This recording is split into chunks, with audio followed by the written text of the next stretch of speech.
Ronaldo പറയുന്നത് എന്റെ ഭാര്യ ഗർഭിണിയാണ്, അവർക്ക് ട്വിൻസ് ആണ്, ആ സന്തോഷം വാർത്തകൾ അറിയിക്കുന്നു എന്ന് പറയുന്നു. ഡെലിവറി കഴിയുന്നു, പക്ഷേ ഇരട്ടക്കുട്ടികൾ ഓരോ ആൺകുട്ടി ഒരു പെൺകുട്ടിയുമായിരുന്നു. ഇതിൽ പെൺകുട്ടി മാത്രം ജീവിച്ചുള്ളൂ, ആൺകുട്ടി മരിച്ചുപോയി. ആ ഒരു വാർത്ത, സങ്കട വാർത്ത റൊണാൾഡോ ഇൻസ്റ്റഗ്രാമിലൂടെ ലോകത്തെ മുഴുവൻ അറിയിക്കുന്നു. ക്രിസ്ത്യാനോ റൊണാൾഡോനെ എല്ലാവരും വിളിക്കുന്നത് CR7 എന്നാണ്. 7 ആണ് അദ്ദേഹത്തിന്റെ ജേഴ്സി നമ്പർ.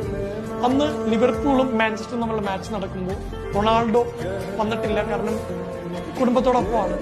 അന്ന് 7ാമത്തെ മിനിറ്റ് ലോകത്തിനിങ്ങനെ ഹൃദയത്തിലിങ്ങനെ കോരിത്തെരിപ്പിച്ചുകൊണ്ട് ലിവർപൂളിന്റെ എല്ലാ ആരാധകരും എഴുന്നേറ്റ് നിന്ന് ഡിയർ റൊണാൾഡോ എന്ന് പറഞ്ഞ് ഈ പാട്ട് അല്ലോ.